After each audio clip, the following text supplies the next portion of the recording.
এত বড় স্টার কিন্তু একটুও অহংকার ছিল না। ধর্মেন্দ্রকে নিয়ে স্মৃতি রোমন্থন টোটার। Hi everyone, welcome back to my channel Anjana entertainer. বন্ধুরা, তোমাদের সকলকে আমার এই ছোট্ট ইউটিউব চ্যানেলে স্বাগত জানাই।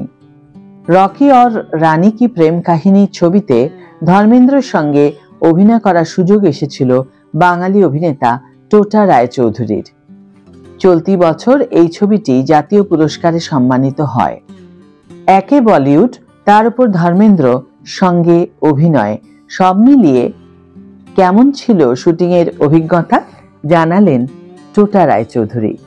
রকি और রানী কি প্রেম কাহিনী ছবিতে সম্প্রতি মিডিয়াকে দেওয়া এক সাক্ষাৎকারে টোটা বলেন, একজন বিশাল বড় মনের মানুষের সঙ্গে অভিনয় করার সুযোগ পেয়েছিলাম। ওকে দেখে প্রথমে ভয় হতো, দূরে দূরে থাকতাম, কিন্তু তারপর উনি নিজেই ডেকে নিতেন কাছে। এত বড় একজন অভিনেতা, কিন্তু তার মধ্যে একটুও অহংকার ছিল না। প্রথম দিনের কথা স্মরণ করে টোটা বলেন, প্রথম দিন তাই হাত দিয়ে প্রণাম করতে যেতেই উনি তাড়াতাড়ি হাত ধরে বলেন, পায়ে হাত দেবে না, হাত জোর করে নমস্কার করবে। ওর মতে সেরা পরিচালক থেকে সেরা অভিনেতা অভিনেত্রীর সবই বাংলা থেকেই এসেছে। বাংলার শিল্পকে ভীষণ সমীহ করতেন উনি। অভিনেতা আরো বলেন, ওই মানুষটার মধ্যে একটা দারুণ পজিটিভিটি কাজ করত। কাউকে নিয়ে কোনো খারাপ মন্তব্য করতে কখনো শুনিনি ওকে। সমস্ত সমস্যাকে দূরে সরিয়ে রেখে নিজে উদারভাবে বাঁচতেন। উনি এলেই যেন সেট প্রাণ পেত।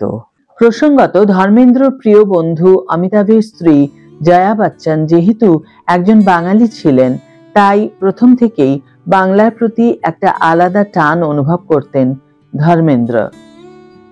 এছাড়া সহ অভিনেত্রীদের মধ্যে শর্মিলা ঠাকুর থেকে শুরু করে রাখি গুলজার সকলেই ছিলেন বাঙালি। ধর্মেন্দ্রর ছবির জীবনেও বাঙালিদের অবদান যে কতটা, তা তিনি বারবার স্মরণ করতেন সকলের সামনে। সুচিত্রা সেনের সঙ্গেও একসময় স্ক্রিন শেয়ার করেছিলেন ধর্মেন্দ্র। তাই এই অভিনেতার চলে যাওয়া শুধু বলিউড নয়, গোটা ফিল্ম ইন্ডাস্ট্রির কাছে এক বিশাল বড় ক্ষতি। প্রসঙ্গত, কিছুদিনের মধ্যেই মুক্তি পাবে ধর্মেন্দ্র অভিনীত ছবি 21। এই সিনেমায় একজন তরুণ সেনার চরিত্রে অভিনয় করতে দেখা যাবে অমিতাভ বচ্চনের নাতি অগস্ত্য নন্দাকে। ইতিমধ্যেই ছবির ট্রেলার মুক্তি পেয়েছে, যা দেখে মুগ্ধ নেটিজেনরা। এই সিনেমায় একজন অবসরপ্রাপ্ত কর্নেলের চরিত্রে অভিনয় করবেন ধর্মেন্দ্র। বহুদিনের বন্ধু অমিতাভের নাতির সঙ্গে ধর্মেন্দ্রর এই কাজ নিঃসন্দেহে একটি স্মরণীয় মুহূর্ত হতে চলেছে। কিন্তু শেষ ছবি আর দেখা হলো না অভিনেতার।